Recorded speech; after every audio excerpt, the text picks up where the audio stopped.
চাঁপাইনবাবগঞ্জে আরেকটি নতুন জাতের আম উদ্ভাবন করেছেন আঞ্চলিক উদ্যানতত্ত্ব গবেষণা কেন্দ্রের বিজ্ঞানীরা।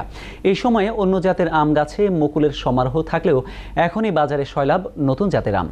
গাছগুলোর এই বৈশিষ্ট্য স্থায়ী হলে দেশে আম উৎপাদনে বিপ্লব ঘটবে বলে আশা বিজ্ঞানীদের। এই আমের বাণিজ্যিক সম্ভাবনা নিয়েও আশাবাদী সংশ্লিষ্টরা। প্রতিনিধি তারেক রহমানের তথ্যচিত্রে রেজওয়ান করিমের ডেস্ক রিপোর্ট। জেলার লাখ লাখ আম গাছে এখন মুকুলের সমারোহ। ব্যতিক্রম শুধু আম গবেষণা কেন্দ্রের কয়েকটি গাছ। থোকায় থোকায় ঝুলছে আম, কোনোটি সবুজ আবার কোনোটিতে লেগেছে হলদে রঙের ছোঁয়া। আগাম আমের এই জাত উদ্ভাবন করেছেন জেলার আঞ্চলিক উদ্যানতত্ত্ব গবেষণা কেন্দ্রের বিজ্ঞানী ডক্টর জমির উদ্দিন। তার মতে এই আম পেকে যায় জানুয়ারি থেকে মার্চের মধ্যেই। নতুন এই আমের নামকরণ হয়নি এখনো। এর বৈশিষ্ট্য নিয়ে আরও 1 বছর গবেষণা করবেন বিজ্ঞানীরা।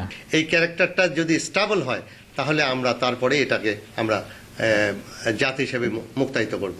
250 থেকে 350 গ্রাম ওজনের এই আম এরই মধ্যে স্থানীয় কৃষকদের আগ্রহের কেন্দ্রবিন্দু হয়ে দাঁড়িয়েছে। মাল্টিপ্লিকেশন করে আমরা চাঁপাইনবাবগঞ্জ সব দেশের বিভিন্ন জেলায় দিতে পারবো, কিছুটা সময় লাগবে আর কি। বাংলাদেশ কৃষি গবেষণা ইনস্টিটিউটের আমের নতুন 11টি জাতের মধ্যে 8টি চাঁপাইনবাবগঞ্জের বিজ্ঞানীরা উদ্ভাবন করেছেন।